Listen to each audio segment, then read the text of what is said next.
Laying back, everyone. Good morning. Come on in. Absolutely, Gazi. Laying back. Good morning. Welcome back to the Revolutionary BookTrap. I am Secretary General Anko. I am in second in command of the organization. Gazi, go ahead and introduce yourself. Laying back. Where the comments at? Where the comments at? Come on. I be watching all these other little leave streams. And they comments be all crazy. That's what I want. I want comments all crazy, all up in my face, okay? So make sure that happens. We having a conversation here. This a community. A community. So just because you see the two of us here does not mean you sitting at your home. It's just a part of this show as we are. You feel me? Y'all are, like Wendy Williams says, y'all the co-hosts. Yes. So we need y'all to participate. The interaction, leave your comments, leave your questions, read that back. We love watching them. We love seeing them. It keeps the energy high, and the people love seeing an actual engagement of revolutionary politics, y'all. Yeah. So just imagine we all in the bush somewhere, sitting around the campfire with our books. You know, that's what we doing in this space. Okay. So for us to see you campfire, you gotta comment. You gotta talk to us. Okay. This is the Revolutionary BookTrap. It's about revolutionaries coming together, trap housing. You feel me? Like the hood. You feel me? And reading these books, getting revolutionized. And this day's book, War of the Flea. War of the Flea. War of the Flea by Cracker Tabor. And it's the classic study of guerrilla warfare. This cracker man was working for the CBS them and he was an investigative journalist. And just like in Black Hammer, we say these investigative journalists, this news, it is connected to the CIA, the FBI. And this investigative journalist went around to different revolutions around the world and wrote this book. Wrote in detail, right, about what he saw guerrilla warfare was. And what did he do with that information? Did that cracker take the information and give it to Malcolm X? No. Oh, did that cracker get the information and give it to Ho Chi Minh? No. That cracker did not get the information and give it to the indigenous people of this land. He didn't go to the reservations, you know, his concentration camps and say, let me give this information. He did not. He absolutely did not do that. He turned over the information right over to the FBI, the Pentagon, the CIA. And this is like what they use to study how these guerrilla movements work. This is how they make the move. And the white man, so all these people talking about, white people, they're the working class white people. If you politically educate them, they will all unite. And in Black Hammer, we say a small sector. And this man is an example of that big sector. He knows exactly what the colonial contradiction is. No, exactly. He lays it out entirely. It has nothing else to do with these conditions of impoverishment or violence. Instead, it is all about the guerrilla's ability to inspire the masses. Because he lays out in this book that poverty, hunger have been struggles that humanity has faced for thousands of years. That in itself is not the moving factor, but instead it's showing the masses of people their potential of what could be. That's the real threat to the state. And that's why at all times the state apparatus is trying to crush you, depress you, demotivate you, because that once you're inspired to build something new, you can't be stopped. That's what this book lays out. Once the people are inspired, it cannot be stopped. It can't be squashed at all. And he knew that the people were just in their fight. He knew that the people were right, and he knew that the imperialists and the colonizers were wrong. But he, as a white man, saw his material invested interest in imperialism succeeding, in imperialism fighting against this thing. Even when he acknowledged not only are the people just in this fight, he acknowledged that the colonized people will win, He has totally internalized that the poor and working class colonized people are just and will win. And he still picks the plantation, still picks to side with imperialism, still picks to side with colonialism because it meets his material interests, right? And that is not the conclusion for the masses of colonized people, because it meets our material interest to fight against this thing. Hello. So that's why we will win, and that's why we say white people have to be under our leadership, okay? But yes, today we're reading War of the Flea, but you know that all book traps are what? Fundraisers.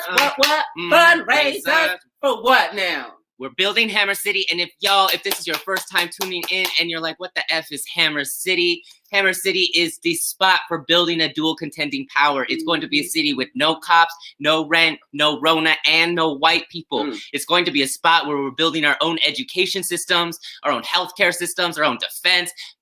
Everything that we could possibly build to make ours, we will. Because we are determined to inspire the masses of people that we can take anything into our own hands. And so, y'all, we raise money for Hammer City. We want to build these houses. We want to build these eco-friendly bathroom systems, the permaculture, all of it. So please donate to Cash App, Venmo, Build Hammer City, as well as GoFundMe.com/Build Hammer City. And please, y'all, if you make a donation, please put in the comments. We want to shout out your beautiful name and let the people know that you are participating in building a dual contending power. And all the money that we've raised, $60,000, has been from the people. Small donations, $1, $2, $3, whatever you got. All right, we're starting already. Chief I, you got $15 on it. Oh, Jew, you got $10 on it. Come on, yo, let's get going. Make me big. We need a little bit more. Make me big, Savvy. We gotta get it coming. I gotta talk to the people there. Listen to Gazi. Listen to CIC. Listen to SG right now. Okay, Gazi is a cancer, and if you look up a cancer cheap. I'm a cheap bitch right here. Okay, I don't like spending money. Okay. So this money I spend, I gotta have a bargain, okay? So when we hop into the land plots, right? We in negotiation. Let me tell you, I don't make it easy. We'll just drop the money on them, right? Because I'm just like I'm a little what's it called? Thrifty, and I feel a certain way about giving money to a crack for land. I just feel a way. So I like to, so your money is gonna get a big bang. Your money's gonna get a big bang, and we need them resources right now, okay? Because what we're doing right now is we are so close to getting this land. We are so close. When we tell you how much we was able to get all this land for, baby, you gonna be like, ooh, you shook them down. God, we got a deal. A deal, okay? And when SGB talking to, Lord, SGB on the phone with them, talking white man paperwork. White man paperwork. All the official, stiffness, all of it. We need that moolah because as soon as we buy the land, the next thing is we're building on that land. We want to build on that land so fast. We want to build fast like China built that goddamn hospital. Okay, we want to build fast. We want to build so fast that by the summer, we will have, not by the summer, by the winter, we will have Hammer houses ready and conditioned for the winter. We're ready. We want to get there. And so we need those resources. So right now we're in the process of bringing hammers to Colorado. And to build the city. And first things first, we've got a lot of poor working class hammers. They're unemployed, but they're giving their life to the people, and they need these resources, okay, to get here. So please donate. To build Hammer City, y'all. Let's get this built.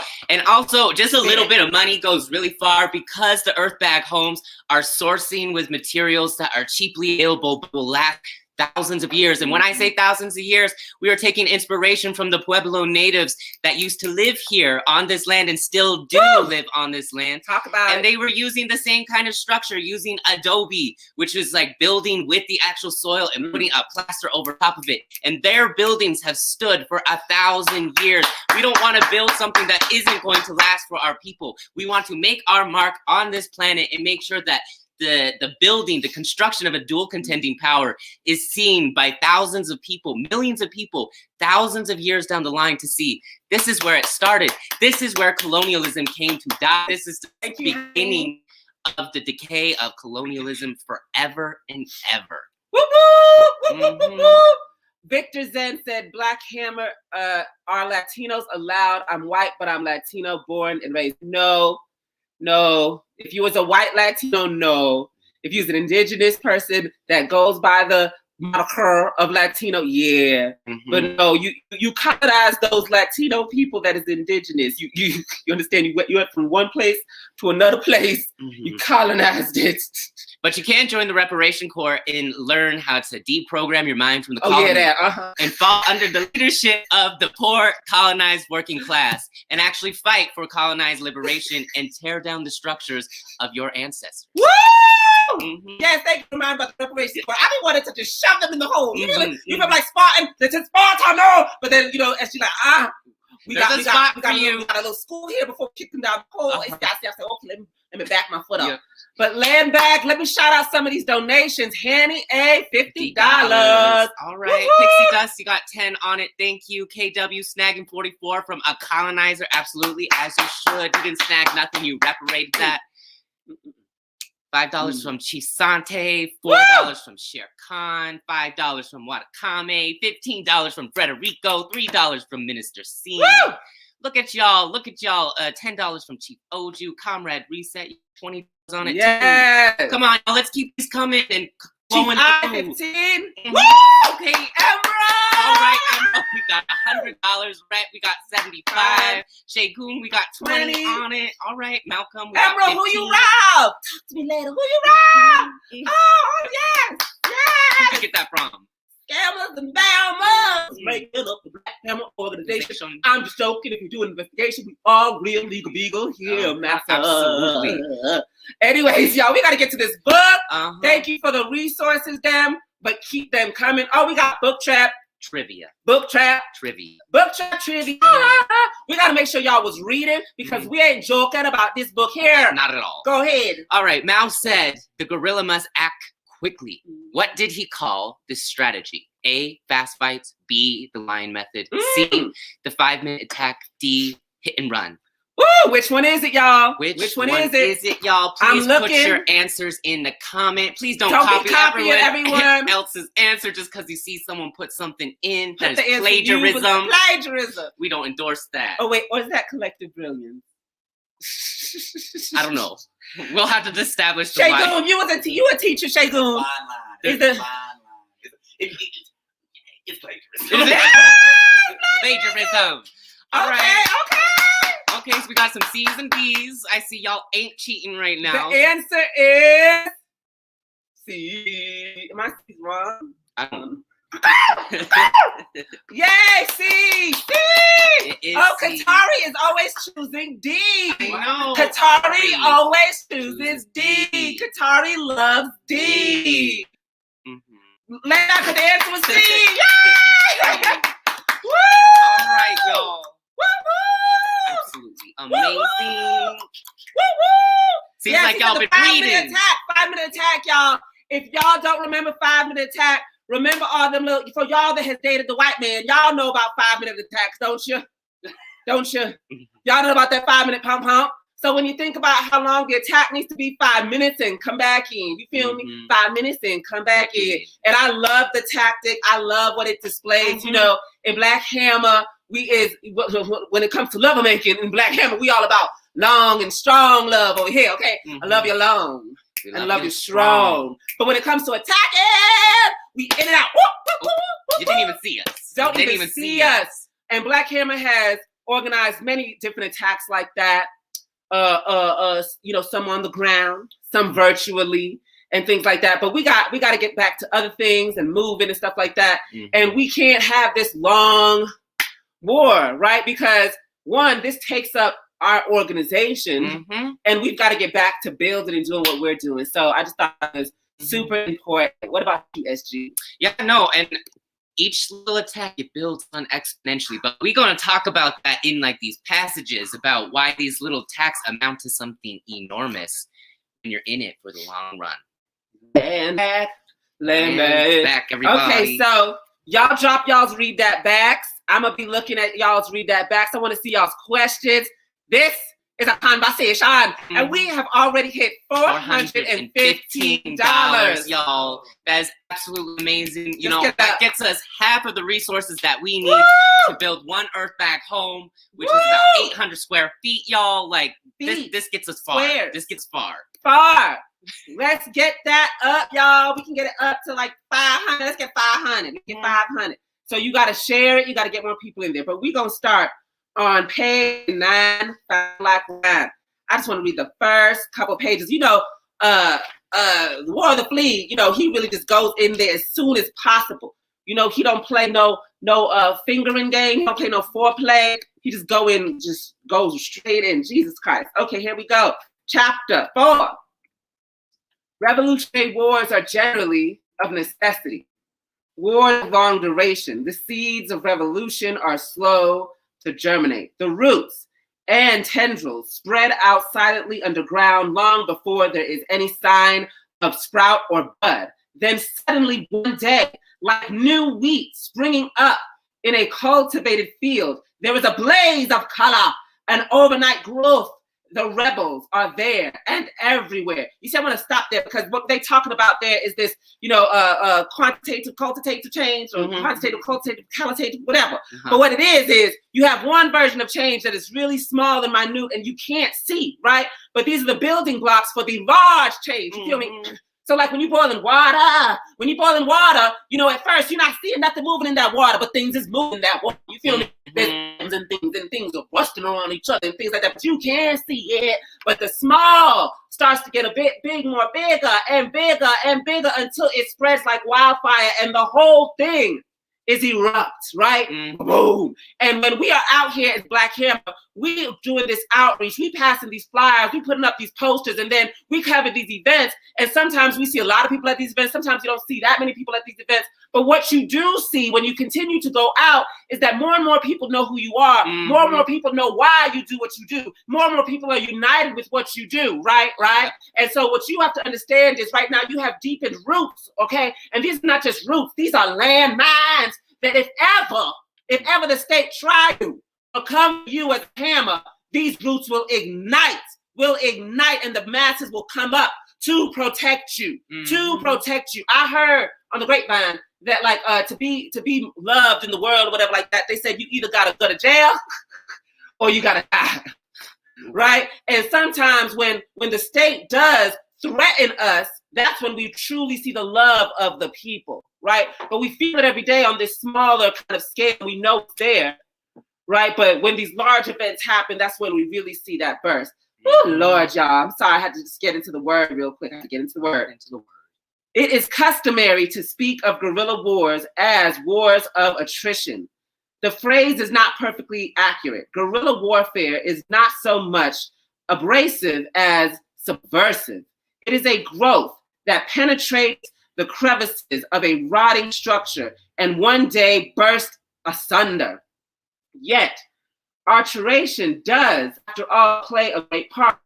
In the political sphere, the government is subjected to a constant, wearing pressure that comes from the great expense and anxiety of the anti-guerrilla campaign and from the constant cry of oppression, of opposition, the banks, the business community. When will it all end? What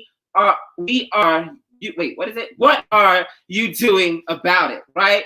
When will it all end and what are you doing about it? Economic attrition has already been discussed. Sabotage is one aspect of it. The loss of credit and investment suffered by a country engaged in civil war is the other, far more important aspect. No small nation and few great ones can stand the deprivation indefinitely. Yet, the painful fact is that the guerrilla, for their part, can carry on indefinitely. You see that with the war in the Middle East, right? The war against Iraq, the war against Afghanistan. The people that were all, this was a 20-year-long war, right? In the beginning of that war, when we saw those buildings, those ugly buildings go down in 9/11, right? All of America, right? Black and white, were all destroy those Middle Easterners, right? Go there, kill those Muslims. We don't care. We are heard. The towers. Never forget. Always remember. How dare they? 2,000 people, but we kill hundreds and thousands every day. That took over the country, right? And they used that to go to war with Iraq and Afghanistan because they saw the ability of a united nation to go to war. And when they have united in that, they have a unite that they can go there, do all the terror they want, and go after the oil that they actually want, right? They mapped out where they wanted the war to be, right? So you don't know who came at those buildings for real, but you know that whoever after America seized that moment to attack the Middle East. But after 20 years, that has wear down. People are now bring our boys back home, end this war. The most, patriotic of them, the most conservative of them, from the right wing, was pushing the Republican Party to bring back home the soldiers. We're done with that war. When will it end? We're tired of it. Woo! Woo! That's a long war. Having no vested interest, no political opposition within their own ranks, no economic problems other than those that can be solved by extending the war and capturing what they need. They're talking to us, the guerrilla, we can stand forever. The insurgents have nothing to lose and everything to gain, the struggle. And on the other hand, they have nothing to gain and everything to lose by giving up. In fact, once the banner of rebellion has been raised and blood has been shed, it is no easy matter to give up. The rebels begin to fight for whatever reason. They continue because they must. Do y'all see the faces of revolutionaries of the past now who have been defeated, struggling for their comrades in prisons for 40, 45, 50 years? They depressed, they downtrodden, it's not a happy life. They lost it all. They lost it all. You know? But we passing of the baton is the only thing that continues their struggle to make it live on. Let me keep going. They fight then in order to survive. Given their inferiority of resources, they can survive only by avoiding direct confrontation with a superior enemy. That is battle on the enemy's terms. Guerrilla strategy is directed from the start by this consideration. The result, if the guerrillas are to be successful and to avoid extermination, is a protracted war. The conflict must continue until the movement has recruited and trained enough men and come into possession of enough arms to build a revolutionary army capable of defeating the regular army in open battle. You know, we said enough men, but we need enough women, enough non-binaries, enough human beings, enough dogs and cats. Failing this, it must continue until political development resulting from the campaign have brought about the desired end, the rising of the masses of the people, of the overthrow of the abdication of the discredited government.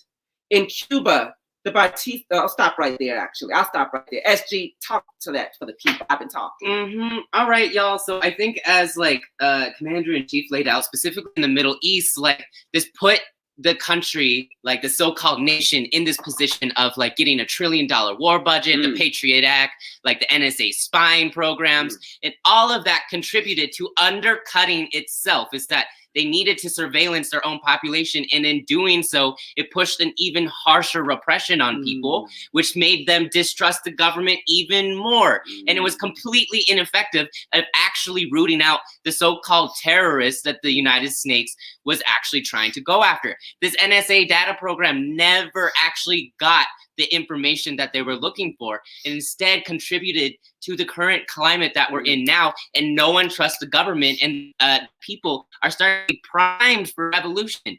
One thing that is missing right now is the inspiration to end it all, just to end it all. But the people are already distrustful of the government, and each time they drop more drones, like Joe Biden dropping drones in his first week in office, kills that confidence within the U.S. the U.S. population that this government can actually attain peace in any form or any kind of way. The insurrection that happened is delegitimizing the voting system. Half of the population claiming that this was voter fraud is delegitimizing the whole system, and we gotta push and say yes, exactly. Let's keep pushing this forward. Let's keep delegitimizing. Let's keep drawing this out. And in this chapter, it lays out that these small wins amount to something larger and larger. You first start off with one win, and then from that one win, you get one gun, and that comes 2, and then from those 2, you get 4, and then 8, and 16, then 32, and it just keeps growing. People and chapters, you keep growing and growing, and the more and more you grow, more and more people are inspired to fight for anti-colonialism, for liberation. And that's what we're seeing right now. More and more people are roused to it, excited for it. And we got to keep this energy up, keep pushing. And I think like China right now is a great example of this. China, like Black Hammer, is on the same page of delegitimizing Western vaccines for their blood clots, for their virus, for their symptoms, for killing people. And that is all for agitating the masses to delegitimize this world power and say, no, they actually can't take care of you in any kind of way. And any kind of help they do give you is actually backhanded and will come back and kill you one day. Oh, Lord, y'all. All right, we got some Read That Backs. Gonna go to our Chief Emerald who donated $100. And you know, $100 to $1, we see it all as the same over here. But we will be reading Emerald's comment. The hypocrisy. Anyways, Hammer Emerald said, our strategy started from a thorough analysis of the enemy's contradictions. It aimed at concentrating our forces in the enemy's relatively exposed sectors, annihilating their manpower, liberating a part of the territory, and compelling them to scatter their forces, thus creating favorable conditions for a decisive victory for the French Expeditionary Corps. The war was a continuous process of dispersal of forces. The enemy divisions were split into regiments, then to battalions. Oh Lord, that's a good one. This one's not in this chapter, though. I think this is a later chapter. Is this chapter? Does it go to the French? I think that was the experience in Indochina. Oh, okay, you got it. This is the next chapter? Okay, don't worry, that's the next chapter. But that's okay. That's really deep. We unite with that. Read That Back. We love it. Amalicha next. Read That Back. The news item reflected a typical situation. As in most insurgencies, the guerrillas were able to choose their targets and to accept or reject combat at will. The government, lacking the military intelligence that popular support provides, found itself groping in the dark, engaged in random hit or miss operations that were inordinately expensive for the results achieved. Need the power of people relates to so much of our PE that talks about how we protect the people. Thank you so much, Amalicha. I'm so glad you read it with us, Chief Amalicha. But yes, so powerful is that, right? And just what, as she was talking about, is that we decide what battles we want to engage in, right? In Black Hammer. And for Black Hammer, as a peaceful or anti-colonial organization, you know, during these these protests, there was a time when we were all out there, right? And we were gaining members and we were gaining resources. But we saw the encroach of the state. We saw that the state was getting more and more violent and that they would lock us up, they would beat us up, and they would do things to hinder our revolutionary work. And we knew that the protests and the riots were not the revolution. We understood through political education that the revolution is in the hearts and the minds of the masses of the people. And when we went to these protests, we didn't even see the poor working colonized class. We saw a lot of whites, and we saw white POC friends from college campuses. So we knew that what we could win was a minimal, but we saw this encroachment happening and we left. And a lot of these other organizations laughed at us and called us cowards. Some even members of the organization left, right? But look at where these other organizations are now, roped and doped in all kinds of cases and situations, beaten up, right? And all this kind of stuff. And we didn't go underground. We didn't go to the moon. We went to our communities. We served our people. We went to serve our people. We went to give our people what they needed. And our people did not say to us, why aren't you at that protest? Why aren't you ain't riding? Why aren't you ain't doing this? The people said, thank you. Somebody actually cares for us. And came to us instead of having us go underneath into like the ruling class's space of a centralized downtown where the pigs have everything all mapped out and they want you there. It's to crush the idea that anyone could actually rise. And I think like one of the things I like about this Read That Back is it illustrates that no military intelligence from your oppressor can out-organize the support of millions of people on the ground. That is the guerrilla's military intelligence apparatus. Is what's the word on the street. And being able to do that comes from investigating how the people's conditions are. That's how you'll learn how the state's moving, by going out there and talking to the people about their day. You will understand what is going on. And that can't be repressed. The state does not have the ability to take out that many people. It cuts itself away if it does so. Yes, Lord. For the rest of my days, you give me victory. Rest of my days. Yes, y'all, Lord. So powerful. This chapter was so powerful. What lessons you want to go through about this chapter, SG? I think like this chapter really sets up and helps us understand the long-term vision that you have to be engaged in. And that's what you got to tell people to be in. I mean, did you have to read that back? Oh, for this chapter, I have one that's coming up. Okay, yeah. I'm just making sure that I didn't cut your read that back, because I don't want to skip a SG read that back. Okay, keep going, SG. Sum up this chapter. This chapter really is informing us that when we're out there talking to people, propagandizing to them, you got to inform them that this is a long struggle. But it's a long struggle that we are guaranteed to win. Yay. There's no way that they can out-organize millions of. So that's what we got to and inspire people on, is that within our couple of Revolutionary BookTraps back, we were reading about Vietnam, is that the Vietnamese army was ready to say, if the U.S. is ready to fight for 20 years, we're ready to fight for 25. And that's how they won. They were in it for the long haul of this quick hits and running back. Land back. Land back, y'all. Exactly. And all this other kind of stuff about what's it called? Yes, Frederico said they really had protesters with white people walking down the street shouting, fire, fire, gentrifier, like they ate the gentrifiers. What the F? Yes. And what else they say? Whose streets? Our streets. And it's a whole white person saying our street. Are you kidding me? You are stolen land, baby. This is not your street. This is not your land. This is your nothing. And I just want to say, like, for my people, black to be going down and like buyer, gentrifier, black people used to live here. You are not even scratching the surface of colonialism, baby. Why you used to live there? Who put you in chains to move you there? And what was your process there? To build for who? Right? Let's get to the core of the contradiction. F the community we had for, let's say, 60, 50 years, maybe, right? Before we were slaves and sharecroppers, all the other kind of stuff, right? Let's talk about the genocide that occurred. These aren't just gentrifiers. These are colonizers. That had dominion over your hood even when they didn't live there. It was their votes in the white areas that were voting for and controlling the cops and pigs in your areas.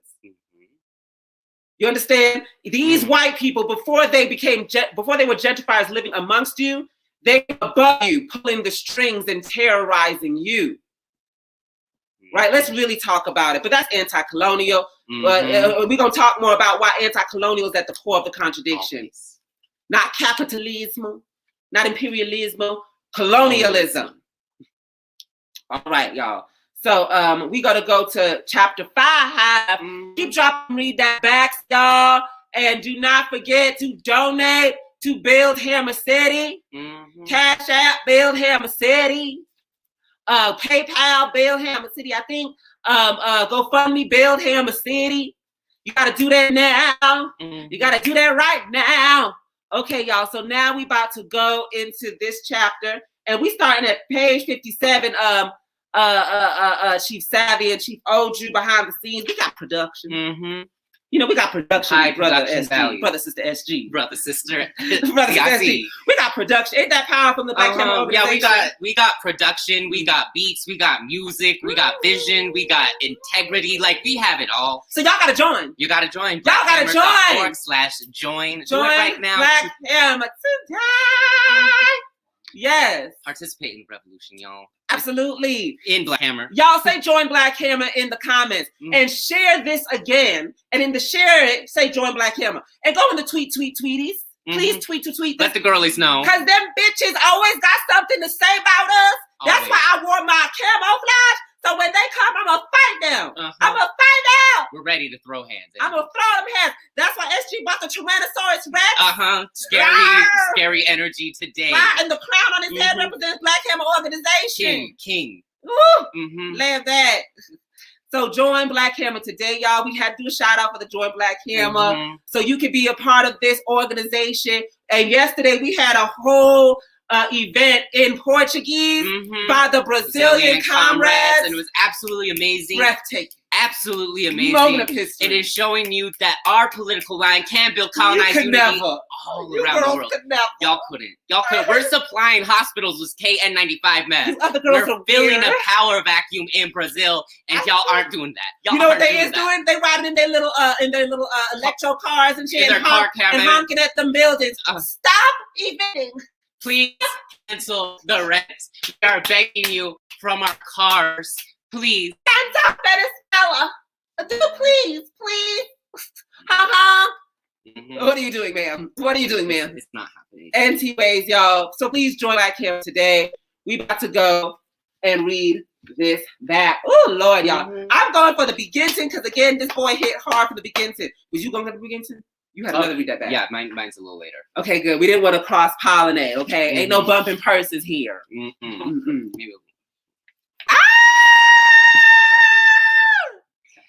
Number 57. This is the most funnest book club in the world. These bitches could never in the comments. This is fun in the comments. Have a party in the comments. Take a shot in the comments. Take a blazy in the comments. We be blazing. I blazed a little bit before I got here. Because that's the class character of this organization. We poor and working class, and we don't mess with none of that bougie BS stuff. And they want to say, oh, because Black Hammer supports the marijuana, the we support that, and we cut being free. And we say, we unite with your freedom as long as it does not come at the expense of anyone else and don't hurt anyone else. So when we can see in your meetings, if you blazing too much, we'll tell you that. That it's harming the people, comrade. You're a little slow right now, and we need a sharp. Then we'll talk to you. And we will also tell those, maybe you need to get a little blaze in this meeting. You're a little like our ancestors. Our ancestors weren't afraid of the plants. They weren't afraid of the mushroom them. They're not still subscribe to what to subscribe to in the gene, the Robin, and the spiritual awareness to take you where you need to go. We understood that Mother Nature them. Assistance was we need to go, but that's anti-colonialism. You don't get it from the cracker socialism, communism. You only get that from the socialism. The anti-colonial socialism, colonialism. Anyways, page number 57. I said 57, baby girls. We're going to start from the top of the chapter, y'all. So please pull out your books and read along. Pull it out. How do the laws of Revolutionary War laid down by Mao Zedong apply to the remaining colonies of the great powers? The answer is implicit in the historical record. During the 2 decades since World War II, no colonial war has been lost by a colonial people once entered into. You hear that? Not one. Not one was lost. Malaya and Philippines are only apparent exceptions, not real ones. They will be discussed in a later chapter. And we do be discussing the Philippines. In the more fortunate instances, the colonial powers have ceded their authority in good time, bowing before the wind of history. Elsewhere, revolutionary action has wrested the erstwhile colonies away by the extortion of terror and civil disorder in the Cyprus and Morocco, or by clear force of arms, as in Algeria or Indochina. Indochina is Vietnam. Period. The struggle against the French colonial power in Indochina is of a special interest. In it, we find the most clear-cut examples both of the sort of revolutionary war that must be fought to a military decision, as opposed to the insurgency that ends in political decision, and of a war fought consciously and even consistently according to Mao's precepts.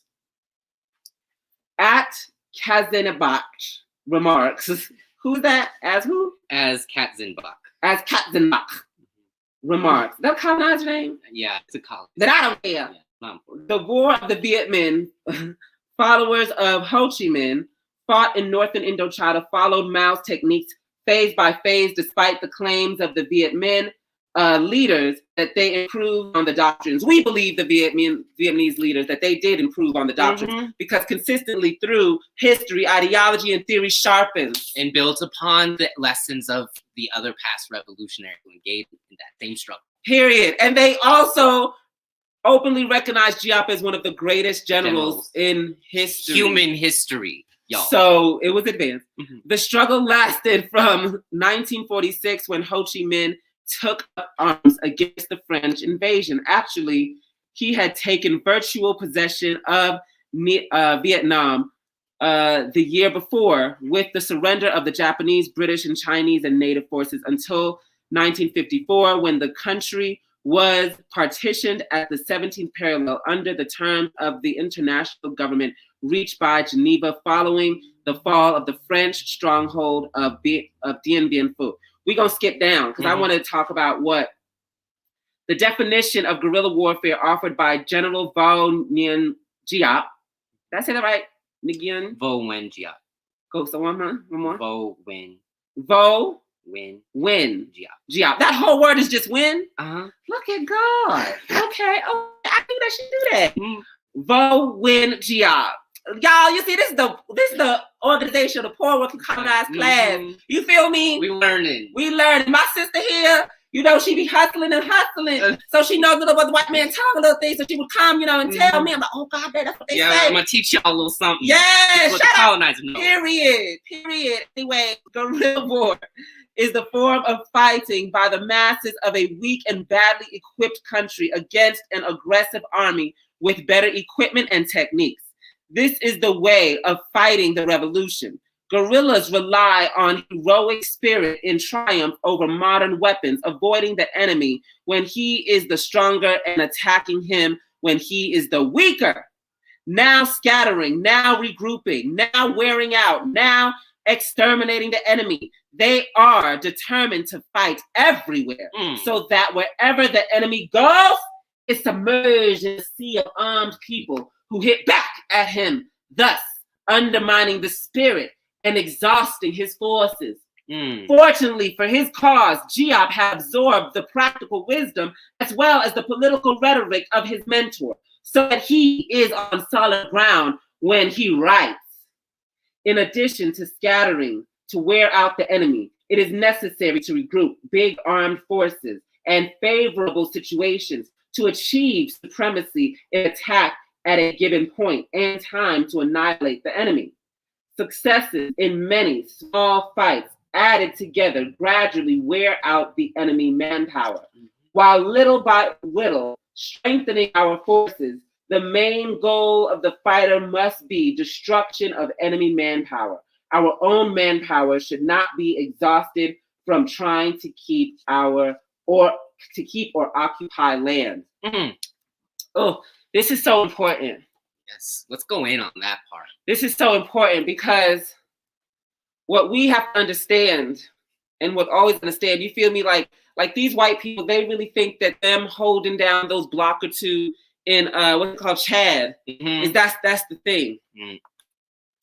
And they don't understand that the thing that you don't give up, the thing that you surround, the thing you don't move from, the thing you feed into, the thing that you are only consumed with, always having a grasp on as a revolutionary. Make this big, Chief Savvy. The thing you need to have, the number one thing you need to have a grasp on is not Chad or the blocks or 2 or 3 blocks. It's the hearts and minds of the people. And the fact that you will sacrifice that You will sacrifice the hearts and minds of the people for a block. And we have to call a thing we be historical dialectical materialist. It's no shame to the game, to the ancestors before us, but for us to really be united with the ancestors, we cannot look at them as gods, we look at them as human beings when they were on earth and they made mistakes and they made salutes and they made positive things, they made negative things, just like we will do positive and we will do negative. We will not aim to be perfect revolutionaries. We aim to be victorious revolutionaries, right? And we have to look at the revolutions before us and say that they were not victorious, because if they were victorious in the victorious way that we have identified, we would not be here. So we have to look at the Black Panther Party and look at certain situations where they held houses. They held Black Panther houses. They held Black Panther headquarters. We've seen the documentaries where they will know that the state is coming and they arm up and stay at that house. Instead of moving to fight and win the hearts and minds of the masses even further. And that is a criticism that the Black Hammer organization has of the Black Panther Party. But let me make it. Let me make it, because they're going to come at you and be like, how you doing it? But he didn't You do it. Okay. These liberals. All right. Let me inform you, right, that the Black Panther Party, love them down, understanding the suppression. But we have to see, you shouldn't have held those houses. You should have left. You should have scattered amongst the people, right? The same thing with even when we look at the MOVE organization, right? The MOVE organization not only just held to this house, but they also detached from the masses of the people, the hearts and minds. They started playing on the loudspeaker, yelling at the neighbors and stuff like that, and agitating them and calling their phones all the time. And the people then got disconnected from the movement. So that way, the movement no longer had the people around it to protect it. So they could bomb and destroy and stuff like that, because the people won't rise up to protect this thing, because they've just been detached. And you look at that in the documentary of the people saying that, yeah, we were for them, but then we were against them because they were doing all this other kind of stuff. But then, I kind of felt bad about what happened to them. But the people did not see an attachment of them and MOVE, right? That was united on, and that the MOVE could move away from that house and gone to other places, things like that, to understand that the revolution is in the hearts and the minds of the masses of the people. And that's why, we love Hammer City. We're going to build Hammer City and all this other kind of stuff. But if an attack comes, we out. If we can't win it, we out. If we can't win it, we out. Fight, live to fight. Live to another fight. Day. Yes, especially live to fight another day to inspire the masses. We are such a rare resource for colonized communities. There is no reason to be taken out prematurely. You got to live to see the revolution out. Why are you fighting for if you ain't even going to be able to participate in the revolution because you're doing some adventurous stuff and you feel like you got to hold on to land?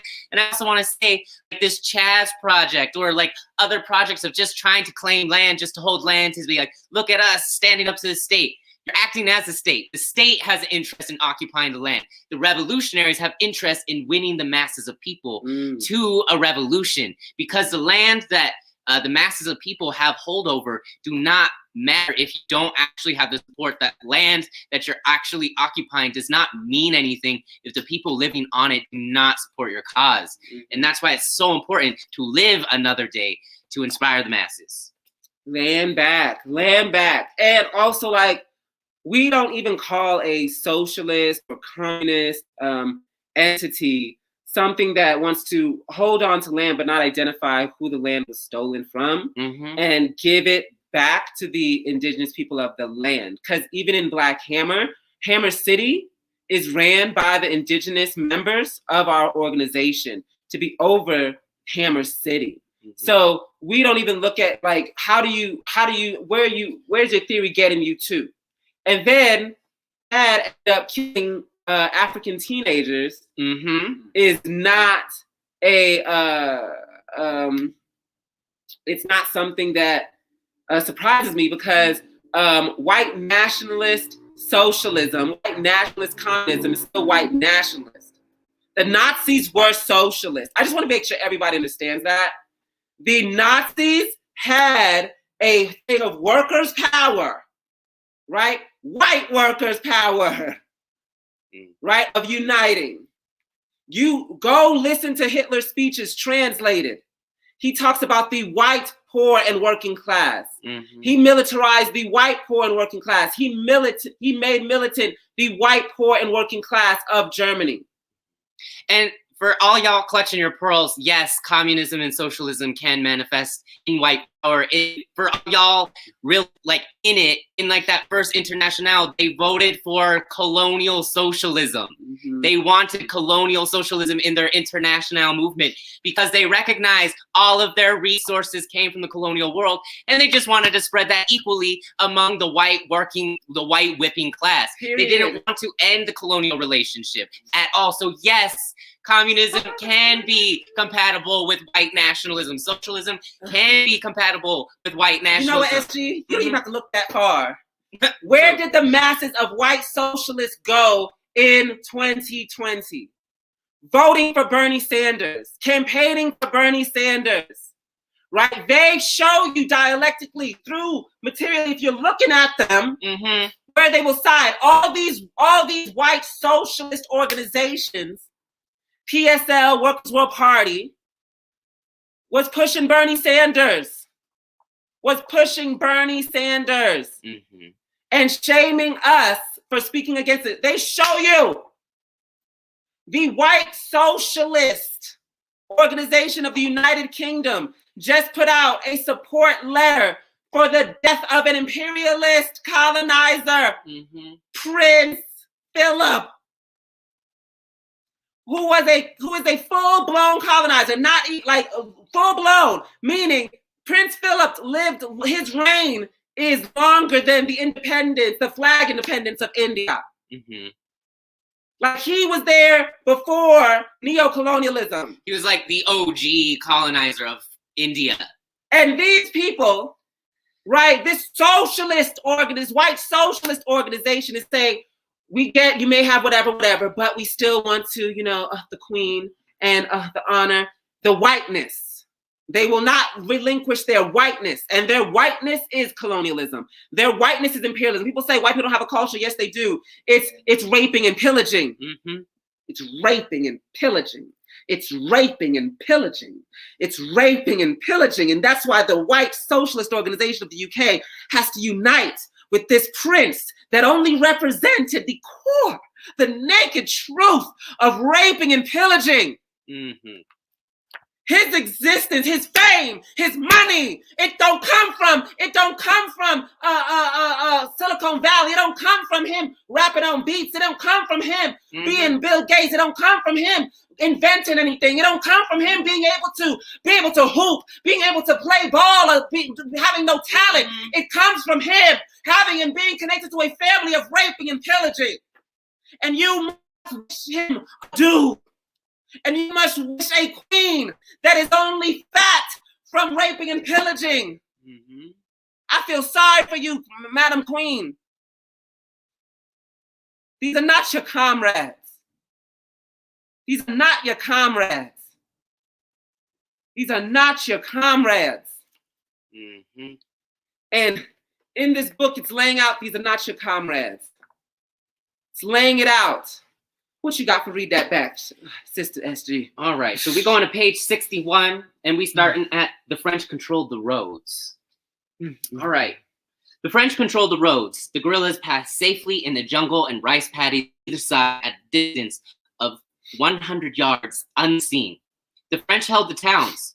The enemy had no design on the towns, for where the French were fighting to control national territory, that meant to occupy it. The guerrillas were interested only in winning its population. No, this is an essential contrast between conventional war and guerrilla war. The army fights to occupy territory, roads, strategic heights, vital areas.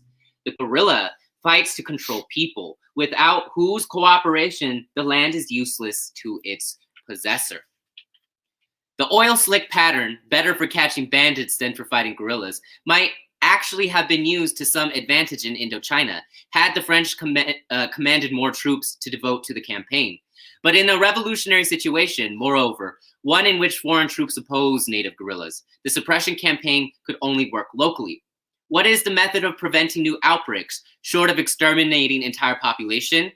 It has yet to be discovered. Land back, y'all. So I thought this was a really important part because we see what our enemy already is starting to guard. They're going to guard their oil centers, their power centers, water infrastructure, all the things that help the empire move on a day-to-day basis. But we got to think about how big this empire is and how many things that they actually got to protect, how expensive it is to actually protect all of those things. And if they do want to protect all those things, they got to divide their forces, which splits them more and more and more and more. Like the US military, I think at like this current time stands at like 1 million soldiers. But when you're a worldwide empire, 1 million people is not a lot. That is not a lot of people to be able to guard every single stronghold, every single oil field, every single source of energy, every single agricultural field.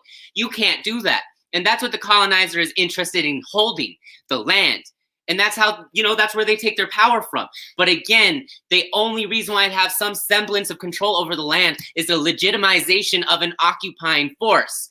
The guerrilla can delegitimize that, and all of a sudden you got 20 million people to just 10,000 people. And all of a sudden the tables have been turned, and this isn't even a battle. It's just moving in and reparating what's actually yours, taking control back over the land through winning the populace. You can't just go straight to seizing land if you don't got mass support. We see how that has failed time and time again, even in modern struggle, is that if you're trying to go directly for it without no mass support, your movement will be crushed immediately. They can outmaneuver you, but you can't outmaneuver an entire populace that is in arms and upset about the consistent oppression that the state is putting on y'all. It just won't happen. And like here, the French tried controlling the roads and all these other things, and the guerrillas easily moved past them, 100 yards away, easy, move past them. And it's because their goal and their aim was opposite in its nature. The people do not want the roads or the this or that. They want to win the people, because once you win the people, all these other things come as a secondary thing almost immediately. When you have win over the people, you got win over all of the rice paddies. When you got win over the people, you got win over all of the factories. You don't got to force it and seize it by violence. That would further alienate the populace. And that's exactly how the state moves. The state always moves to alienate the populace, because their goal is not winning the population. It is to enforce further control. So that's why too, any anti-insurgency forces can't win either, because their goal is power over the land, and they can't win connection with the people. What is connection to propagate on? More repression, napalm, like nuclear weapons? That is not what inspires the people, and in fact cuts at them themselves. So this is how we can clearly see our goal to control, to win the population, to control and move them to revolution. That can't be stopped. That can't be crushed, because it shows the people their potentiality, what could be. And each little victory shows them even more that you can win and win and win and win. And even when you lose, it's never a loss. Never a loss, because each loss that you get further emphasizes to the population how brutal the state actually is, and it cuts away at themselves even further. And in this moment, you see like the state is in a contradiction that cannot be recovered on the state's end. And guerrillas and us, we have everything to win and nothing to lose. And that's what we got to show our people. Yes, Lord, for the rest of our days. But listen, y'all, listen. We are not at a war over blocks and territories right now. We are not over that. We are not. The revolution's not here. Revolution's not here. And we is not going to. And just like this book says, right? It is not our job to ignite the revolution, right? Nope. It is the imperialist's job to ignite the revolution, because the imperialist is the one doing the agitation. We educated. The real agitation. We just educated, and we understand that the crisis of imperialism will only make sure that the beast will enact its venom even more. But what we are in a war though. There is a real vital and strategic war that we are really engaged in. And it is the war of the minds. It's an ideological war. Absolutely. And I need my hammers, y'all to read this book. I understand y'all ready for the bang bang bang boom boom boom. But that ain't here today. And that may not even be here for 10 years, 20 years. Right? But what you are in a war of right now, what I need your mind to come into, is the war of ideas. And when I say it's a war of ideas, I mean just as strategically and awarely you would be in a situation, you got to be in this situation right now. Because if we win, the book lays out, if you win the war of ideas, all other wars, it's done. It's won. In Black Hammer, we were engaging in small ideological wars, ones we knew we could win easily, right? The charity politics, right? We went, Black Hammer went early on that about charity politics, right? And that we have to get out of this accepting these big donations and being resourced by, George Soros and all this other kind of nonsense. And people, yeah, we can get with that, and that we don't just give PPE and food and all this other kind of stuff that people, we give political education, we organize our people, and the greatest thing we give when Black Hammer goes out is the ability to become a member of Black Hammer. The greatest thing we do when we give out and give our people food, give our people clothes, give our people housing, give our people PPE, I'm telling you, the greatest thing you can give them is a membership to the Black Hammer organization. Is to welcome them into their ability to lead, to welcome them to themselves, to start their political life, to get them off the plantation, mentally off the plantation. And then we went and we said, we want our organization to be colonized people only. And at first, the white left even was like, well, that's fine, yeah, I can support that. They need their own space, y'all, we stink. We smell like and quarters. So we want that. That's ideological warfare. You see, we move and we identify on who we are and what we're about, and we're doing it on this ideological what's it called? A little field. What do we call it? Battlefield, plain battlefield. We're on this battlefield of the war of ideology, the battlefield of ideology, and we are on here. We taking this and we taking that. These are small things, right? Small things, and then we're coming into colonialism. The white ruling class, they ain't nothing. We ain't nothing. Yeah, everybody can agree with that. We say neocolonialism, F Obama, right? Okay, girl, spicier. Say it. And Bernie Sanders come. We say, fuck the, we ain't doing no voting. Whoa, okay. That was another one. It's a little bigger than the rest of them, right? But what about harm reduction? And think about, remember when people were like, think about us indigenous people at the border and how bad it's been under Trump. And we told them under Biden, it would be the same, if not worse. And look at today, look at the border today. For all you people who is speaking about that, what is it called? Harm reduction at the border because Donald Trump is so bad. Joe Biden just united that he is going to continue building the wall of Donald Trump. He's like, why don't we just fill in the missing gaps?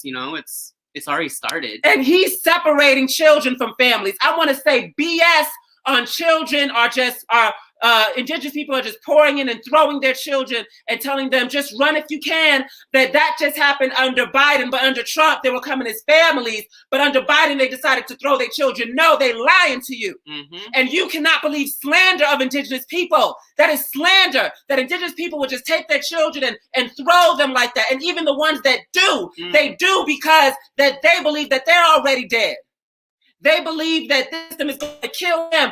They have to do things like that, like the slave, like the African slave that would murder their own children. But that murder of their own children that they would birth was because they didn't want their children to be enslaved. So it wasn't even the hands of those mothers, hands of colonialism. So even the mothers, the indigenous mothers that do give their children like that, that is colonialism forcing them to do that out of fear of the death and this deprivation that they are in. And so you harm reductions. You cause that. You cause that. By aligning with this system and not organizing to save those 39,000 people, children, just 39,000 children. And you organized and united with Joe Biden because Joe Biden was going to lie about it. And that's what the Democratic Party do. And we told you they were going to do worse and they were going to lie about it. So if they're telling you that it's just children coming here and they're lying to you about the children, that they're not separating the children, do you know what that means? There is a disappearance of adults. In mass. in mass. And so we fought that ideological war and we won it. And now we are engaged in a new ideological war, which is a bigger thing of we, the colonized, poor working class masses, will lead this, and we will say who is not colonized. And that will show our leadership. And white people are saying, you don't get to white, because we want to say that the trans aren't white. We want to say that the Irish aren't white. We want to be able to say that the Jews aren't white. We want to be able to say that the poor and working class whites aren't white. We want to decide what white is. And white is the 1%, the billionaires that none of us know. And not us. And we are saying, no, you are white. And you, as a white person, don't get to identify you as a white person. Me, as the colonized, is informed of who is a colonizer. And this is how we're informing you. And we're being dialectical about it and scientific. And we're engaged in this war. And we're actively in this war. And be mindful that these articles, this political education, all these things that we are doing, going out to our community and being the first to engage and politically educate them, right? Even outside, before the white left and the white KKK communists can get them, they'll never go to the hood. And we're going to the hood, and that's what scares them. That's what fears them, that we are winning the war of ideas. And I'm not just talking the white left, because the white left is nothing but an extension of the CIA, of the FBI, of CNN, of BBC. And what they are seeing is colonized, poor, working class people all over the world have the capability of uniting, and they will have to attack that because it goes right against their material interest. And you see it now. There's resurgence of this idea that they got to attack colonized organizations because we don't consider them.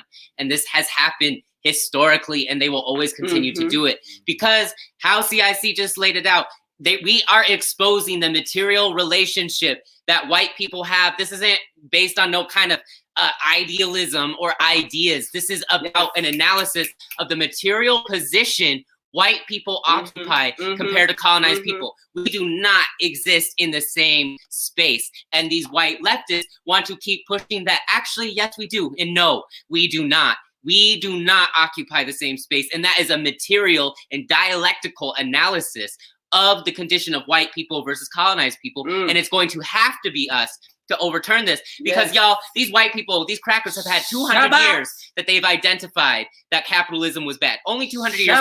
We've learned for 600, and only these last 200 years they've discovered that all of this is bad, allegedly. And they have been unsuccessful in every capacity in actually advancing any kind of liberatory movement at all.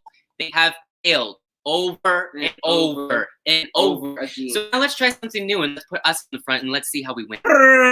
Period. I wanted to read this quick, read that back. Keep commenting. This is so powerful, SG. And I want Hammers to, the spirit. Are y'all Hammers working like you in a war of the minds? Are you understanding this is the primary war? Are you understanding this is it? This is the one decides everything else. Are you acting like your life is on the line now? Are you recruiting like your life is on the line now? Page 71, Chief Savvy, thank you for asking. Are you doing that now? Are you recruiting like that now? Because we are winning, but we should be winning a whole lot more. We are winning, but we should be winning a whole lot more. And you, Hammer, have to ask yourself, are you really in the process of committing class suicide? Are you really in the process of committing class suicide? Are you really in the process of developing? Are you really in the process of being cadre? Are you really in the process of serving the masses of the people? Is the word of the 4-point platform coming out your mouth whenever you see a colonized person to recruit them? When you was online and you talking to somebody, you recruiting them. When you was on the dating app, is you recruiting them? Is you engaged in your chapter meetings? Are you engaged in the outreach? Are you going outside? Are you putting on the uniform? Are you serving the masses? Are you saying, can we do more? Can we do more? Can we do more? Because what it talked about in this book, it also talked about a quote that said that to make beer suffering cheerfully, the example of what it means to be like a good person or a great characteristic. To bear suffering cheerfully and gleefully.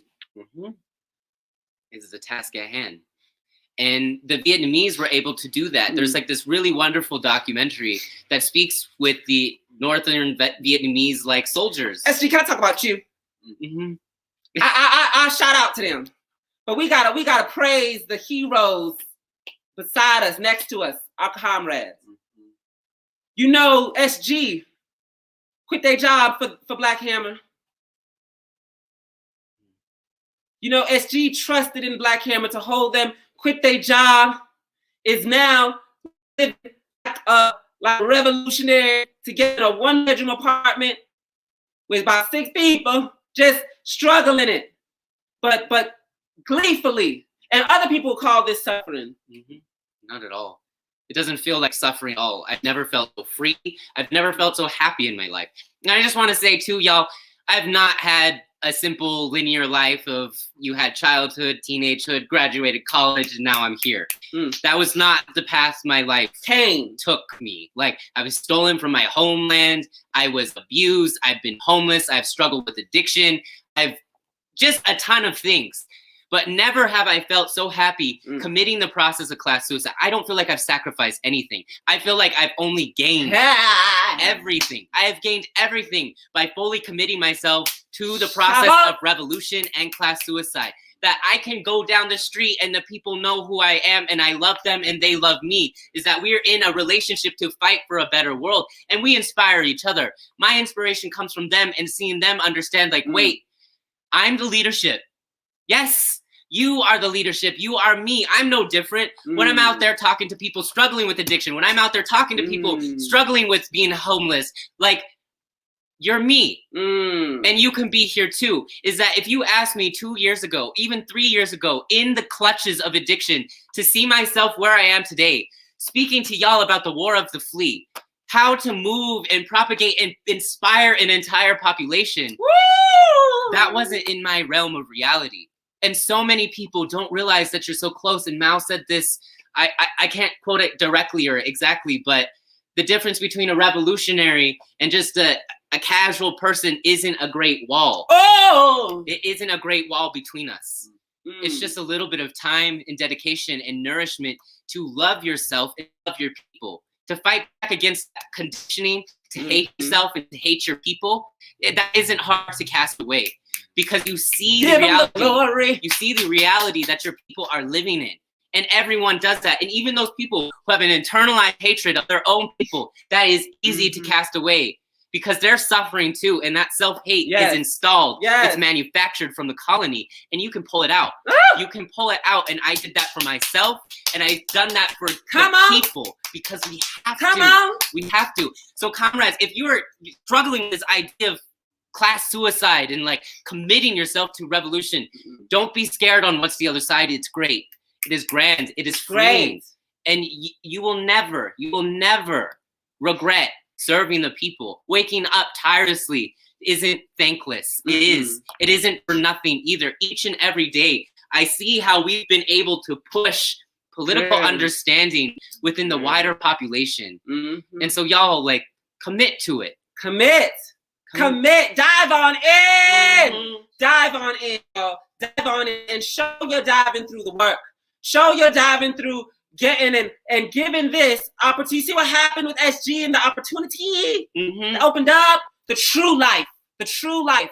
Right? Because before we were living in like this matrix, this plugged in like batteries to be used and abused by the system and thrown out when it's done. You feel me? They like batteries. I said this as a child. I was in the sandbox and my teacher was like, "Oh my gosh, I think this child is clinically depressed," and da. She was right. But anyway, when I was in the sandbox, I said, "I feel like we're batteries." And the teacher said, "What do you mean we feel like we're batteries?" And I said, "I feel like we are charged up from, being educated, then plugged into the workforce. And then once we get old, they throw us out. And it's like, and what machine are we actually giving our energy to?" And I thought about this as a child. I don't know what's going on with this little kid, but that little kid should have played in the sandbox. But I was one of them kids, like, I was not even playing. I was probably at the edge, and I was like, dirty. And so I be thinking a lot. So anyways, and so when I'm thinking, I was like, oh my goodness, like, oh my God, like, what are we giving an energy to? We giving an energy to this imperialist colonialist system, this destruction that destroys everything around the world. We are giving our energy to that. So rectifying that situation, unplugging that and giving energy to Mama Africa, Mama India, Pachamama, to the island. Woo, the earth, turning ourselves away from being the cancer cell of the planet, which this white power cancer has gotten us to, and getting back into being a white cell. But no. Healing the body. I don't think white cells are white. Healing the body. Healing the body. Anyways, page 71. The communist. Okay, so I wanted to talk about this real quick, then we're gonna move it. But General Giap came to a decision, right? Giap came to a decision because there was an attack going on, and the white power soldiers, they found out where the camps were and were circulating the camps and wanted to fight the camps, right? Until now, General Giap and the Vietnamese army have decided to engage in the War of the Flea, right? Not attacking when the enemy is strong, not attacking when the enemy is prepared. And right now, the enemy was strong and prepared to come on their homes. And they had to make the decision. Do they fight, right, and keep their strongholds, and try to keep their strongholds, but they know that that war is, they're probably going to be defeated? Or do they escape, right, and attack other places that the enemy has now, they believe, has taken forces from to engage on this, right? The enemy's going raw. So they said, should we leave and go around and attack, right? And for us, it's an obvious decision. But this is General Giap making the decision with the party, which is now, historical dialectical materialism passes on to us, and we get this information for free. Okay, so the Communist Party Central Committee put its collective mind to the problem. Giap soberly relates and came up with a slogan. See, Giap didn't know what to do. He didn't know what to do, so he leaned on the collective. That's why he's the greatest general in history, they say, because you weren't facing the power and the brilliance of one man, you were facing the power and brilliance of the poor and working class colonized masses. Woo! General Giap leaned on the collective. You understand? So why don't you? Dynamism, initiative, mobility, and rapidly of decession in the face of new situations. While less than informative, the slogan have meaning, as Giap explains. Keeping the initiative, we should concentrate our forces to attack strategic points which were relatively vulnerable. If we succeed in keeping the initiative, we could achieve successes and compel the enemy to scatter their forces. On the other hand, if we were driven to the defensive, not only could we not annihilate the many enemy forces, but our own force could easily suffer losses. You understand? Stick to the plan, no matter the situation. Right? And look at it. Look at the plan of the War of the Flea. This is the War of the Flea. We're not being dogmatic of like you can change certain situations and da-da-da-da. But look at it. We're playing the War of the Flea, and this has gotten us this far. And the enemy is trying to move us away. The enemy is trying to move us away from a strategy that has worked for us. And we cannot do that because that is falling into the hands of the enemy. And the War of the Flea is to fight its own war and not engage in the war that the enemy is trying to engage in. So I just wanted to be clear of that and make y'all understand that, yes, we understand and we do this stuff on the Twitters and stuff like that, but understand that the War of the Flea, it's us in the communities growing and showing. That is our War of the Flea. It is us in the communities knocking on doors that they don't acknowledge that is the real way to win. It's not about numbers of followers and other kind of stuff. It's our relationship to our communities. And we understand through the bubbling of that when the time comes, all these people do tweet that we talk to. They just don't tweet in the leftist world. And so when it's time, they're going to see a ba-boom. A ba-boom. Woo, land back. All right, SG, we're going to go to your read that back of chapter 6, the final chapter. The final chapter, y'all. Woo, Lord. We're going to fundraise real quick. Yeah, let's go into some fundraising. Oh Lord, I gotta. All right, y'all. So as we have demonstrated, yeah, cool them down. We got that swoop. Oh Lord. All right. You think about my titties? Mm-hmm. It's okay. Day and night. Day and night. Day and night. Laying back, y'all. Let's, what should we do? 57? Page 57. But before we dive into page 57, we want to talk about building a dual contending power. We are building Hammer City. And for all of you people who may be tuning in, or for you new comrades who don't know what Hammer City is yet, it's a project to build dual contending power. It is the space for us to exercise self-governance, to have control over our food, over our water, over our land, over our resources, generally. And we want to show to the masses of people that we can self-govern. Hammer City ain't going to be something that's disconnected from the people. It has to be connected to the people, that the people see us building our own forms of government and seeing it work successfully, advancing this anti-colonial struggle. So y'all, if you're interested in contributing to that kind of project, a little bit of money goes really far, because this is going to be an eco-friendly whole city. It's going to be in balance, in harmony with nature. And because of that, these things that we're raising money for are absolutely, within the $5, $10 range. So if you got $10, $5, please put it in the comments that, you've donated $5, $10. We'll want to shout you out. Shout out. Ooh, Sicko Proxy. Okay, we got $10. Thank you, okay, Sicko Proxy. Boom gave us another $5. Woo, woo. All right, y'all. Keep it coming. We want to keep the money going and flowing, like really, for real, y'all. A little bit goes a long way in purchasing all these materials and supplies that we're currently working on sourcing all of them right now. Come on, Megan. Megan said, white people, join us in the Reparations Corps. You can sign up at blackhammer.org/reparations. Let's unite under colonization. Megan! Yes, Megan. Tell these crackers where you gotta go. What to do. Man back. Shout out to the white people in the Reparations Corps who have decided to commit national suicide. Right? National suicide. Because you can commit class suicide as a white person within the white nation and still be part of the white nation, which is built off of imperialism, colonialism. But for you to join the real and get down to the means of production, you've got to now commit national suicide. Absolutely. And that means being under the leadership of colonized poor working class masses. And let me tell you something.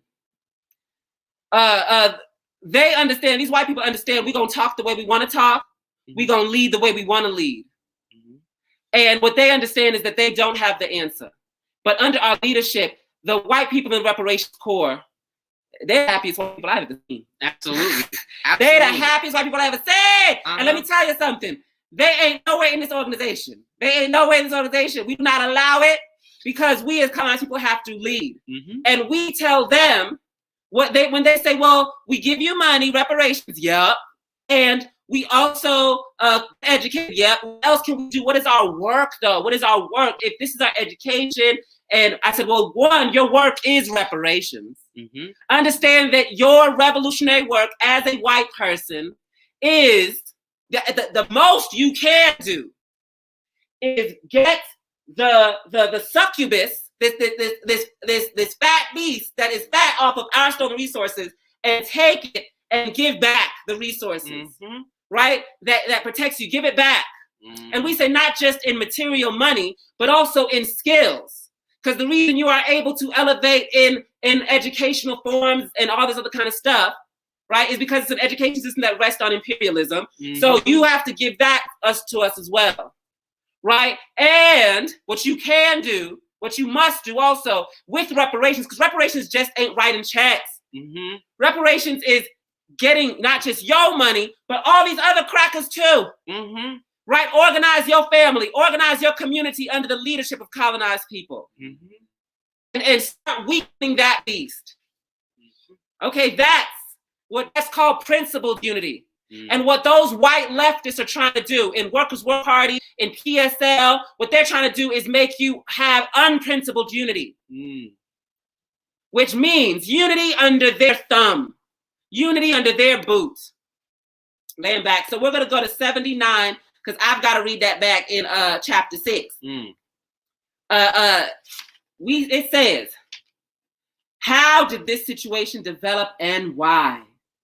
In order to consider the conflict in Vietnam, any degree of clarity. When situation, they're talking about this situation where America cannot win. America's in a situation where America's putting so much money, so much resources, so many soldiers in Vietnam, but it cannot win. It cannot win. It cannot win. It cannot win. It's not winning anything, right? And they believe that holding roads and holding communities is something, but they can only hold it for so long, because once they're gone, the guerrilla's there.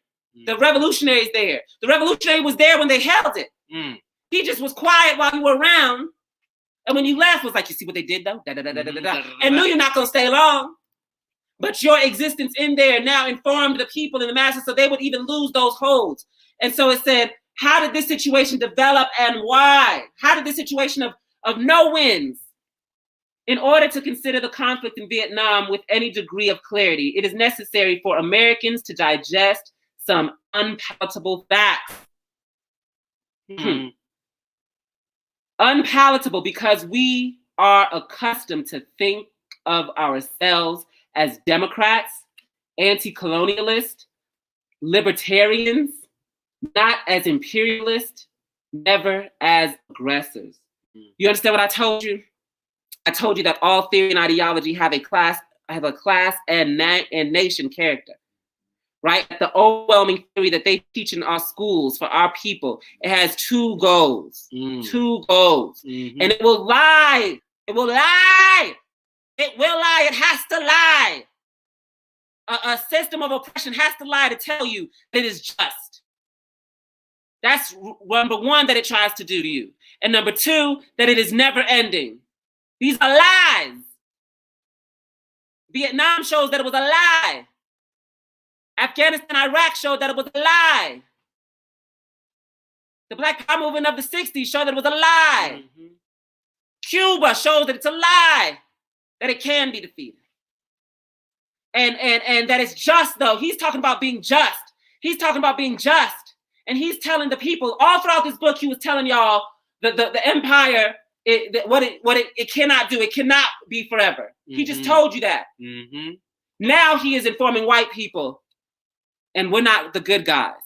He is stating, as a white man, he understands, and as an American, he understands that he's not a good guy, but he will still be a bad guy to be American. That's that unity with white power.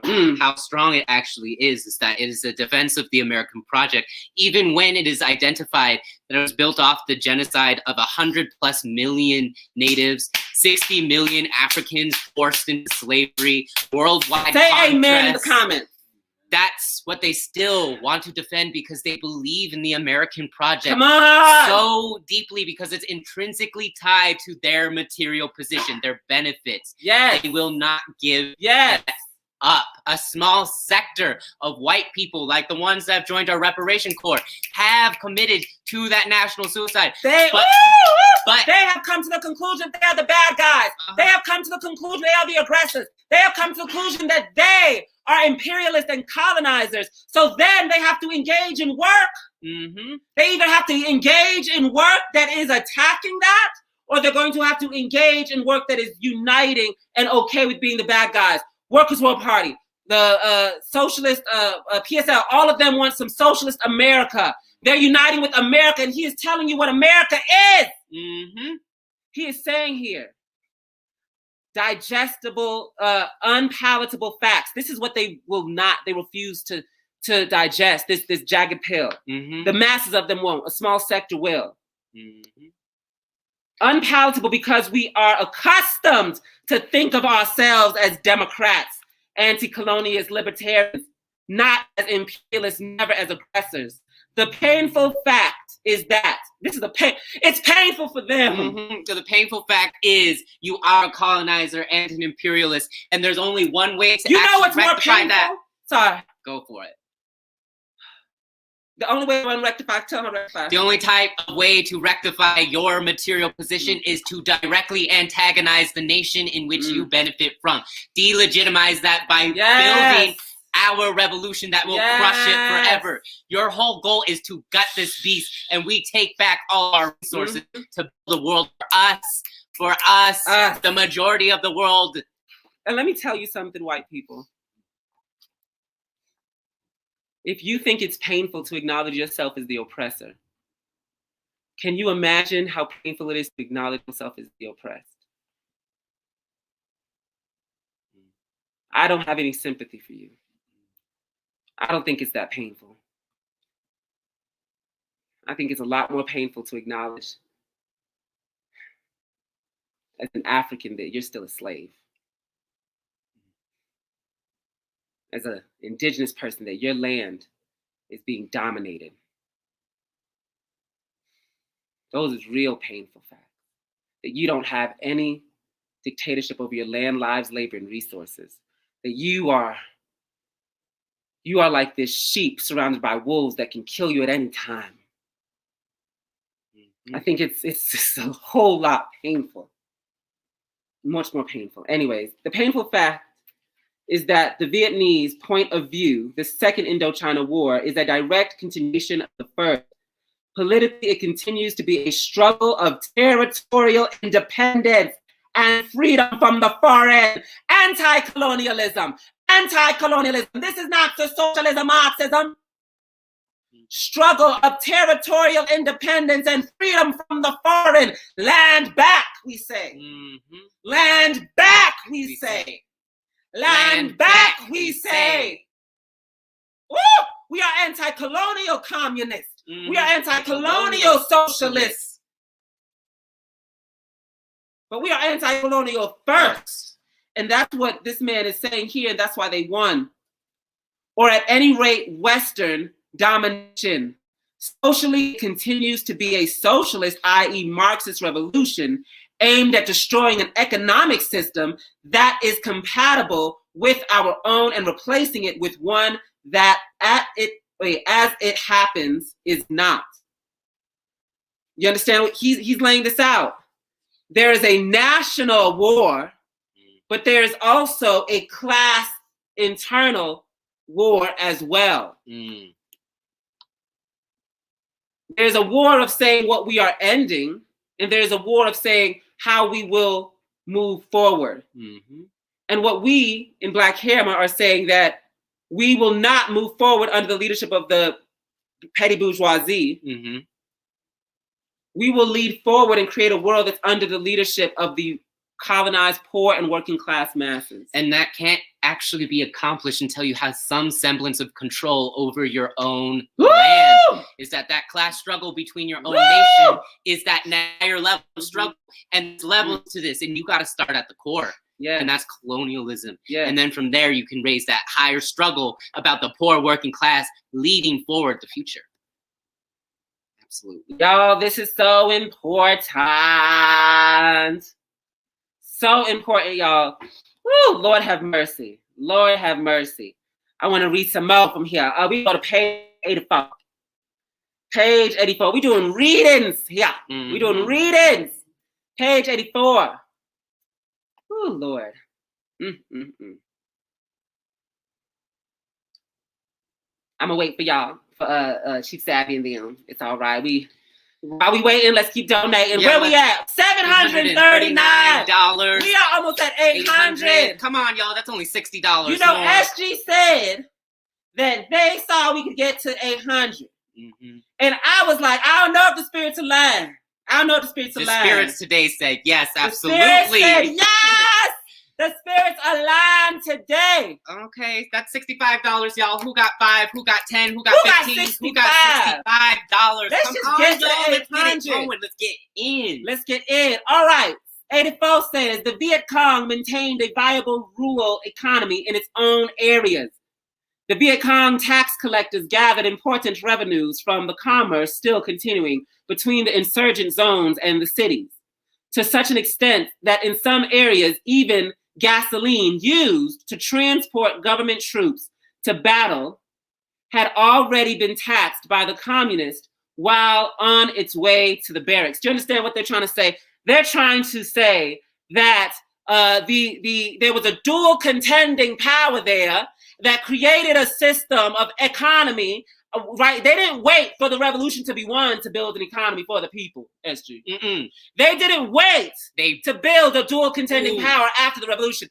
The dual contending power was already created in there, and that is what the insurgents and the colonizers we're contending with for real, for real. Just like in Black Hammer, where we are saying, do not depend on the system's mental health care, we got it. Don't depend on the system's workout plans, we got it. Don't depend on the system to protect you, we'll protect you. Because when you call 911, they'll kill you. They'll kill your grandmama.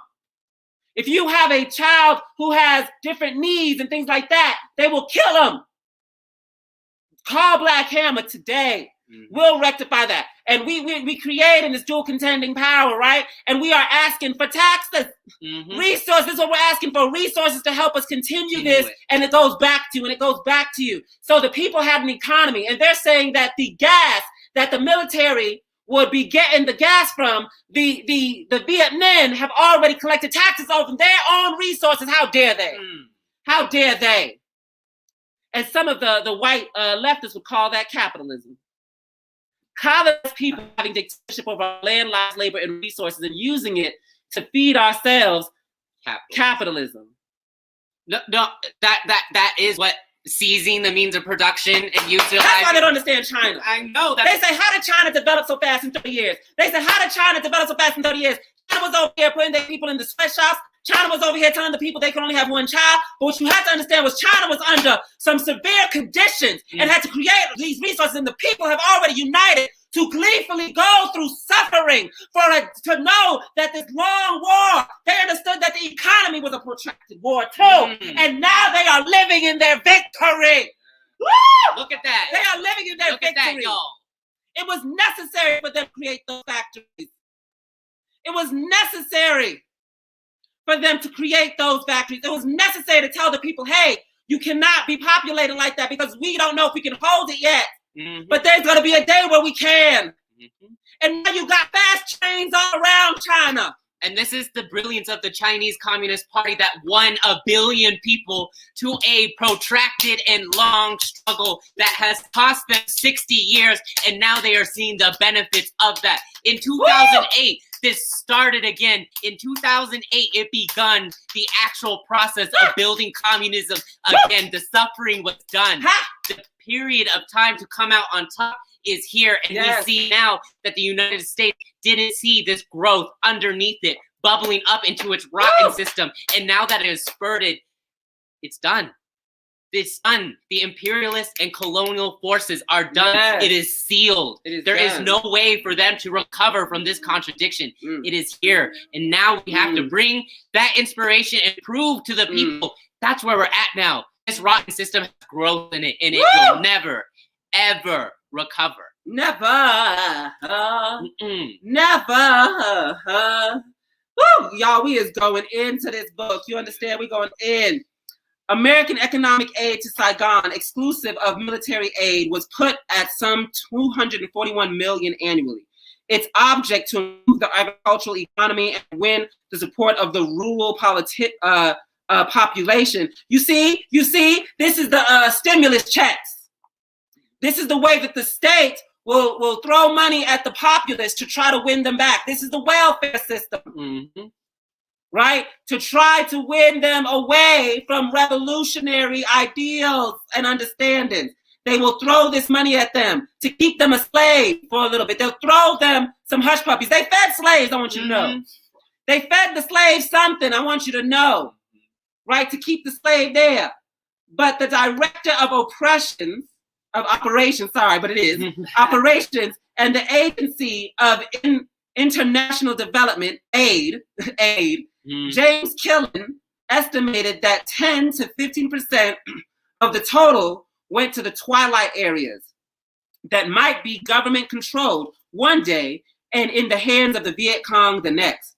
So you see, imperialism is so greedy that out of the 241 million, everybody had to pocket some of that, and then trickle down 10% to the people, and the people even get a little bit of the crumb. You feel me? And because just like the stimulus check, the mass of the stimulus check was not spent on giving you people $1,000. The mass of the stimulus check was to billionaires. And Israel, like Shabbat. Give them the glory. Y'all, you see it? They can't even give the people charity without giving the masters more than that. Anyways, ooh. On August 15th, 1964, the New York Times reported control over an area can change overnight. In many parts of the country, American field workers complete a technical aid project, a bridge, road, or well, only to have the guerrillas occupy the village the moment the Americans and their Vietnamese co-workers pull out. Lies. Let me tell you, the people were already engaged and politically educated. The people understood when you came with that charity, that BS. And when you left, you thought you won the hearts and minds by giving these people items, but they understand who you are materially, and nothing you do, nor how much you smile, nor how many neo-colonial puppets Vietnam used, right? Because they used the Vietnamese to try to do this, right? But the people are politically educated to understand that the lines of division and that you are only trying to win them into submission, into neo-colonialism, into being a servant to colonialism, right? And they did not want any parts of that. So when you came, you gave them things and you left, and they were back to doing what they were doing. The people were one. That's why they said when we left, the guerrillas come. No, they're not just the guerrillas, them is the people. And just like he said, the white man can't even remember what he said. He said, do not think that the revolutionaries and the people are separate things. They're one. So how can he forget so easily? The people, it's the mass of the people. They're making this is their vote. It's for revolution, it's for liberation. They're not changing. Even when you try to give them things and they'll smile in your face when you're there, but when you're gone, give them the glory. All right. What had happened in South Vietnam we called the experiences of China, and in another hemisphere of Cuba. The insurgents had established a competing economic and political system, divided the national territory. And although the army might still go where it chose, but always in strong force, it could not remain without spreading itself too thin to resist concentrated guerrilla attacks. Thus, the troops were increasingly restricted to their garrisons in the larger towns and cities, and increasingly made impotent. Clear and hold operations patterned of the French oil slick technique failed to remedy the situation for the obvious reasons. The clear and hold strategy is always doomed to failure because the government, while strong enough to clear any given area temporarily, cannot hold many such areas without dangerously scattering its forces. In the face, you see, understand? You see what? For them to have popular unity, they have to have military oppression. They have lost the war of ideas. Are y'all really fighting this war of ideas right now? Because if we have not won it completely,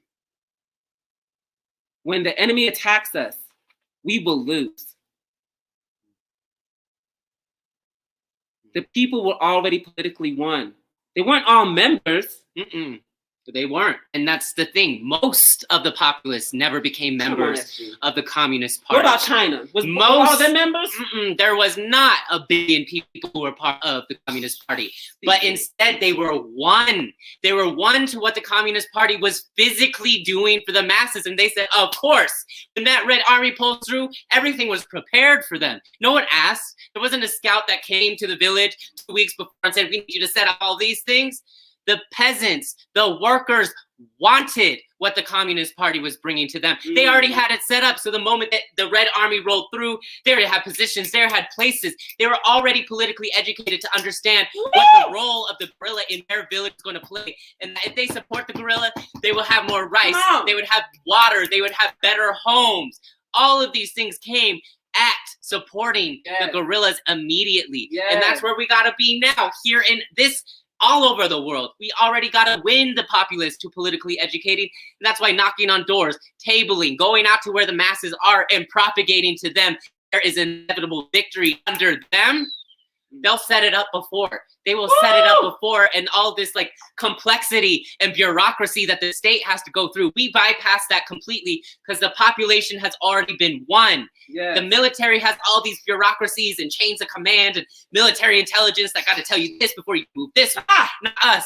We pull up into any village, any building, anywhere where the masses of people are, and we're already set up for victory because the masses of people already want us there. Say amen in the comments. Are y'all listening? Are y'all hearing me? I need amen in the comments. Because we are telling you, we are already set up for victory. And the most important part of this is building an ideological backbone to support the revolution for the next however long it gotta be. That's so powerful, SG. Because that's so what you're saying right now, SG, is that when you have really sown yourself in the minds and hearts of the people, we could have, like, if we had a Black Hammer chapter in Nashville, Tennessee, right? Which we do. But, you know, and we tell Nashville, Tennessee, all the Hammers, leave Nashville, come to Hammer City. That doesn't mean that Black Hammer has left Nashville, Tennessee. Oh, absolutely not, because we are already weaved in with the people. The people already support our political line. They want to advance it. They will support it on their own. They will start organizing themselves without having to be a member of Black Hammer. They already see the importance of feeding themselves, making sure their own water is clean, because they've been shown that they can do it. And our presence will last in an eternity. That right to self-determination is installed forever, and you can't take that out of a person. Once a person sees their potential, you can't stop them. There's nothing you can do to stop that. So even if they took out every single one, that would never actually stop the revolution, because the people and Black Hammer are one. You cannot separate us.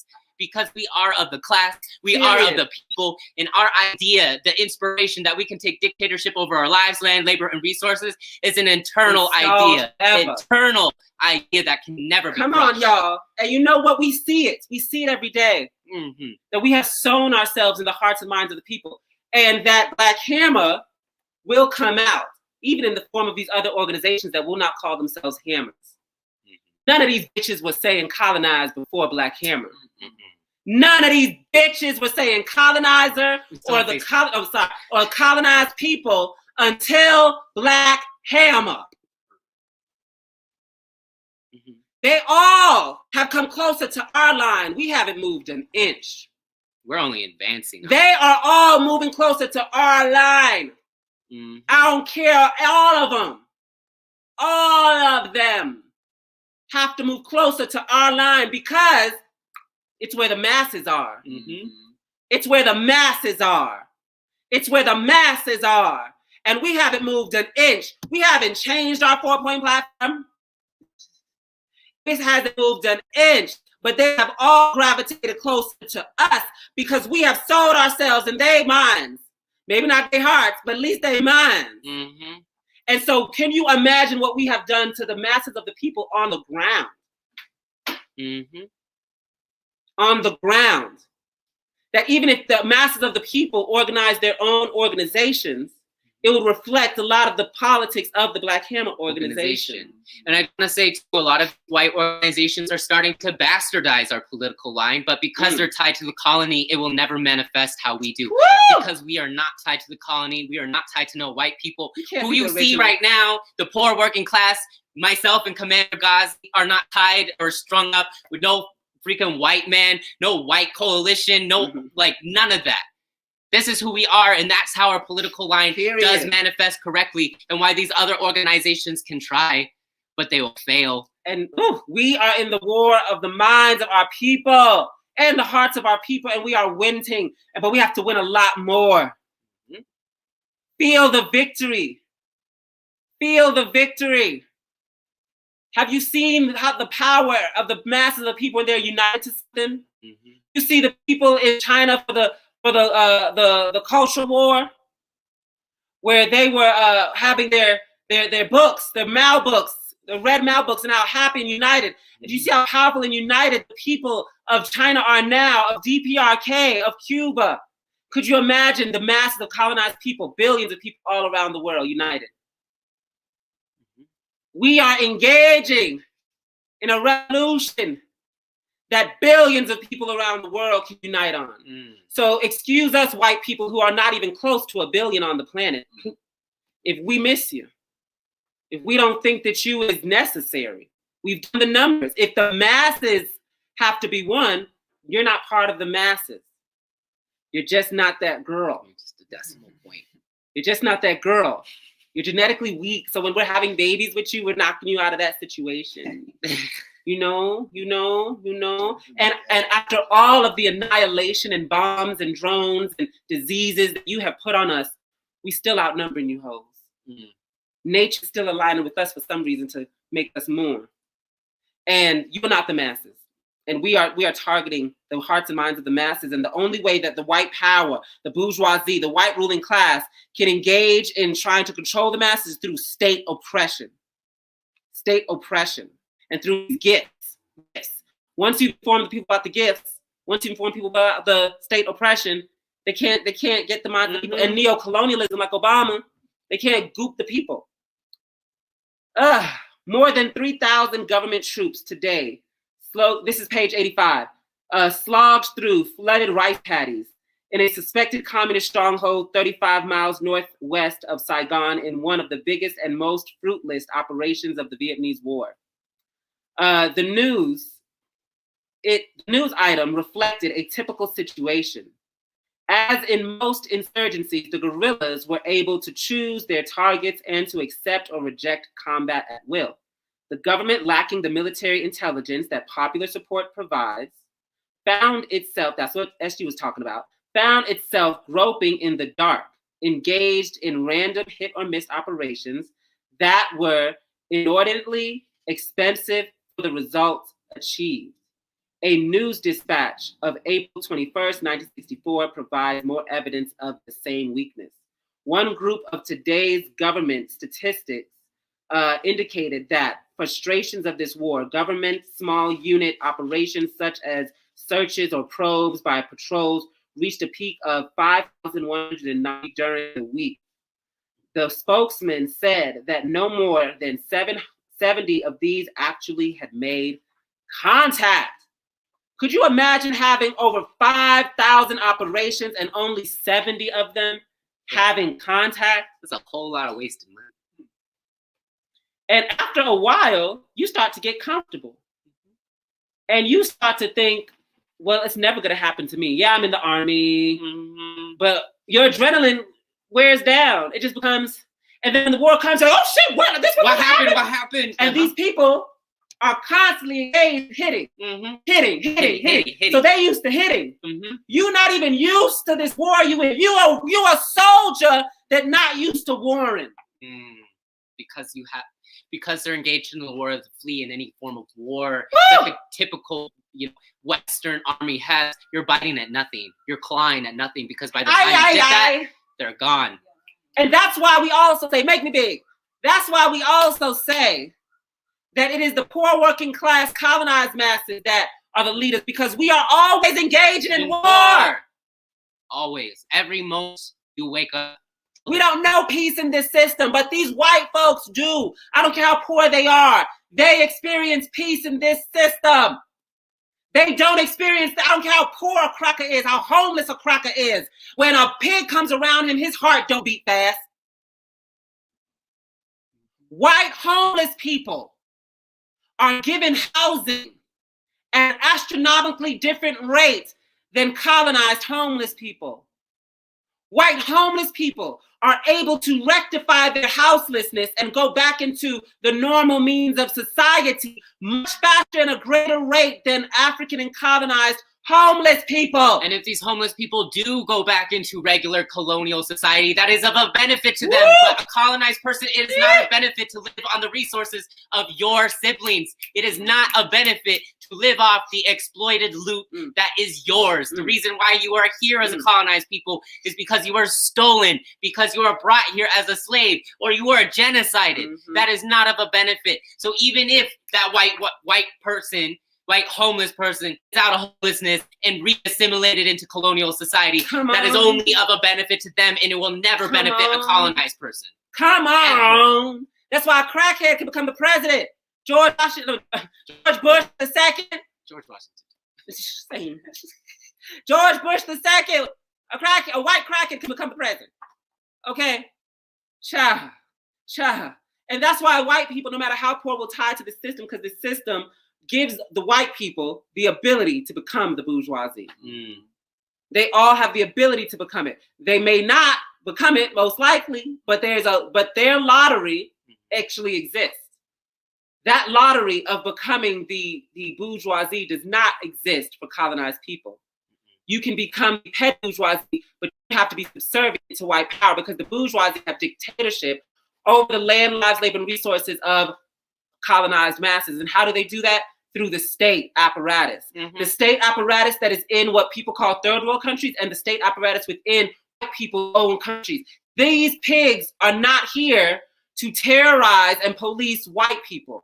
They're here to terrorize colonized people. That's why most people doing drugs is in Manhattan, baby girl. It's in the Upper East and West Side in Manhattan, in New York. That's where most drugs is happening. That's where the most drug dealers, white drug dealers, is living and living large and doing their things. But where are the police of New York City? In Brooklyn, in Bed-Stuy, in Bronx, in Harlem. We're not even the ones doing the illegal activities like that. The state is on us because the state is not built to police white people. The state is built. It's not even built to police poor white people. It's not built to police working class white people. It is built to police African and colonized people, no matter how rich or poor you are. Woo woo! You better ask those rappers how agitated they get. Why he pulling me over in my Ferrari? Because you black, nigga. Because you black. These indigenous people that become movie stars and stuff like that. Why is ICE bothering me? Because you indigenous. You indigenous. That's why they on you. ICE ain't on. Crackers come here illegally all the time. The Irish. Donald Trump's wife came here illegally. She came here illegally. She is telling other people who are immigrants to this nation to do it legally when she didn't do it legally. Her parents didn't do it legally. She did it through her whiteness. She did it through her whiteness. And understand that all white immigrants do it illegally, and they are given the opportunity to become citizens through their whiteness. Ask the leap of tens of thousands of illegal immigrants of Nazis that America soaked up after World War II. You better watch that Netflix documentary, The Monster Next Door. That's what you understand. Anyways. Tell them white socialists that. And that's how we understand that fascism is just when colonialism, the operation machine of colonialism, hurts people as well. That's what it's fascism, when it hurts white people as well. And we are saying, what is fascism to us as colonized people? Just colonialism. Just regular colonialism. Like fascism that these white people define are like domination over the economy, social and cultural life. Is that not what colonized people have been subjugated to for the last 600 years? And they only called it fascism when white people decided to do it to other white people. That is just your colonial system coming to such a contradiction that fascism only emerges when the colonial societies start to uprise and start to take things back. And you got to repress your other white people in a war over our resources. Period. That's when fascism manifests. Only when the colonial rise up to take back ours. We about to close it out. And I want to close it out with this quote at the very end. If y'all do not understand, understand that we've been saying that, and we've been showing our ancestors who have been saying that the core of the contradiction is colonialism, right? And if you don't believe us as colonized people, believe the Fed, believe the state that is fully aware of who it is and what it's supposed to do. It has to be completely, fully politically educated on what it is and who we are. And he is stating here at the very end what these wars are. And he's not saying it's Marxism, Leninism. He's not saying it's a class war. of workers of the world uniting. He's not stating that here. And I just want y'all to keep in mind, this is like mandatory reading for Pentagon generals in any anti-insurgency, the FBI, the CIA. Mm-hmm. This is their book. Marines have to read this. Like, this is a huge part of this. This book and The Art of War are the two like must reads in the military. The last line, y'all. The record stands. No colonial war has yet been lost by a colonial people once entered into. He didn't say a class war. Mm-hmm. He didn't say a Marxist war. He didn't say a communist war. He said, what he say, SG? You read it now. The record stands. No colonial war has yet been lost by a colonial people once entered into. The record stands that no colonial war has yet been lost by a colonial people once entered into. Make it big. That's a word. That's a word. Put it in the comments. That's a word. That's a word. Stands, y'all. That's a word. And do you want to fight a winning war? Mm-hmm. Do you want to fight a war of victory? Do you want to fight the war of absolute victory? Do you want to fight the war that cannot be lost? Do you not want to fight that war? Then you better fight a colonial war. You better fight a colonial war. You better fight a colonial war.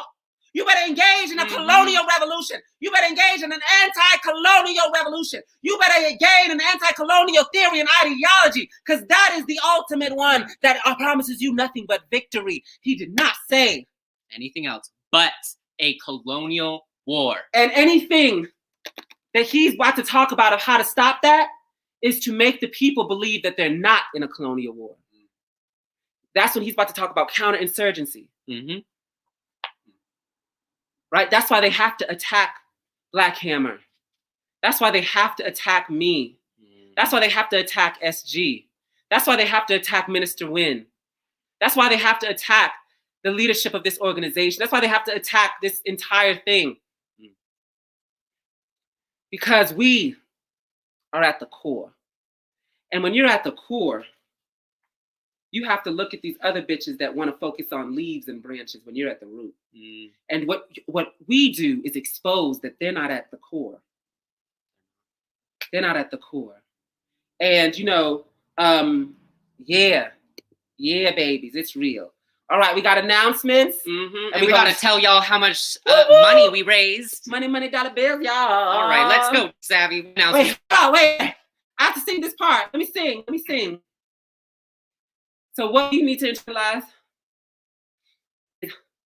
Come here, go with your pipes, please. I'm gonna do my with no weapon formed against me shall prosper. No, it won't work out. No, come on, Michael. No weapon formed against me shall prosper. It won't. No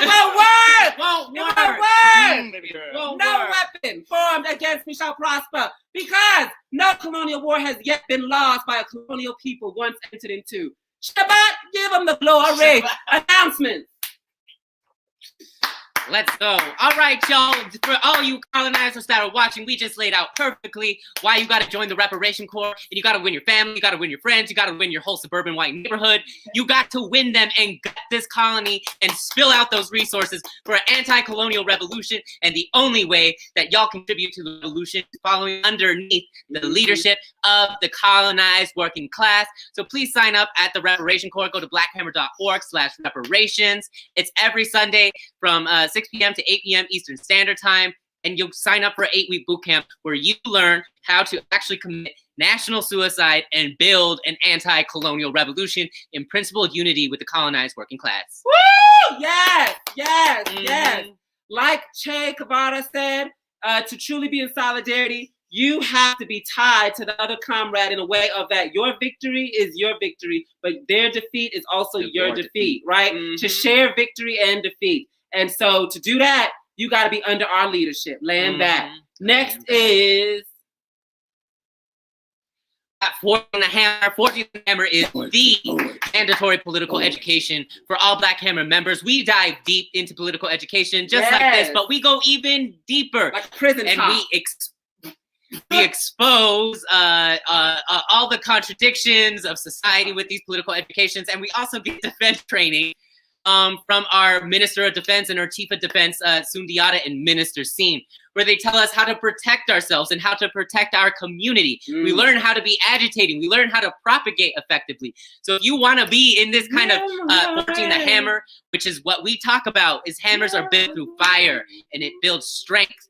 Please sign up and become a member. That is every Sunday, Sunday, April 18th at 3 p.m. Eastern Standard Time. And for all you comrades watching, this is mandatory. This is mandatory, and please show up. Please show up. You will not ever regret getting political education. What's next? What's next? And finally, y'all.